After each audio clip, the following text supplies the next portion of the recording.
Welcome back to the show, everybody. A program, Nick, which has brought us to the top end, the Northern Territory. Indeed, Andrew, from one end of the country to the other, and focusing particularly now on community assist. Correct. It's a sponsorship program which basically helps out community organisations or individuals raise money for other people. Local heroes, Hardy. That's right. And we're about to introduce to you one of Tasmania's genuine heroes.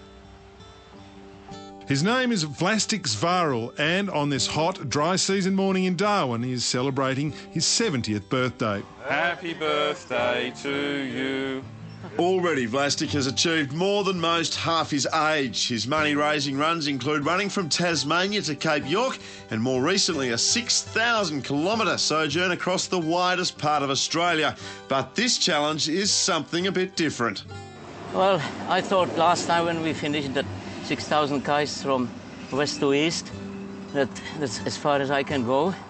So if I go for another run, which will be shorter, that wouldn't be much of interest to anybody. So I thought I had to come with something different. Vlastik's latest bright idea, using a kid's scooter to travel from Darwin to Adelaide, a trip of more than 3,000 kilometre, dodging heat, strokes, sandstorms and road trains along the way. It's a tough mission, and when I first heard that Vlastik had hung up his running shoes to get a pair of wheels, I thought, well, he's bludging.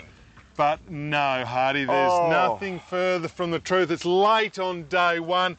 They've covered sort of 60, 70 kilometres. Vlastik is hurting. He's exhausted because it is hot. Yeah. And that thing, all right, it's good downhill. It's great downhill. We haven't had much downhill yet. On the flat, up the hill, it's as hard as running, if not harder. It is dreadful. And, you know, 60 k's down and there's 3,300 ahead. It is an act of will quite unlike anything I've ever seen. Joining Vlastik on this epic mission is his wife Jo in the pair's trusty old van, which, just like them, has seen more of Australia at a slow pace than anyone could imagine. I don't know, everybody said he should slow down, but that's not him. This is it. This is home sweet home for the next 40 days. Inside the Nissan van, if Vlastik and Jo are lucky, sort of every 5, 6, 7 days, they may stumble across a caravan park. But if not, this is where they stay after a hard day's scooting and waiting on the side of the road in Jo's case. It's comfortable. It's all you need. Practical.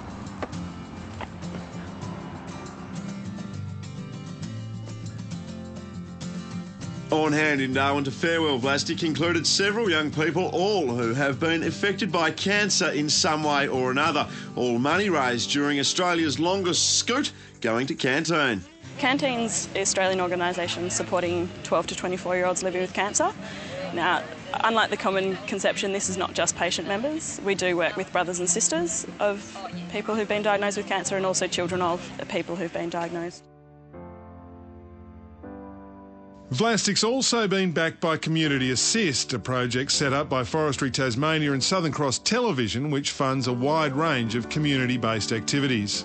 Well, the first time Vlastik did one of these fundraisers for Canteen, he and Jo paid for their food and petrol out of their own pocket. So what Community Assist does is we assist with funding so that they don't have to pay for petrol, accommodation or food themselves, so that all of the money they raise goes to Canteen.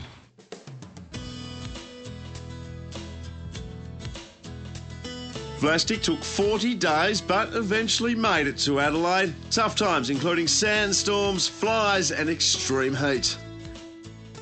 That's what it is all about, you know, just to help to put smiles on their faces, because I cannot imagine anything worse than either suffering yourself. I think even worse when somebody in the family suffers, you know, a good brother, sister, or father, mother with cancer, and the feeling must be even worse than if you suffer yourself. So I'm glad that Canteen includes all these young people and give them a chance to get moment break away from all these daily miserable moments, thinking about cancer and the consequences. We'll be meeting several more deserving Community Assist recipients as the series of Going Bush continues. To find out more, visit the Forestry Tasmania website.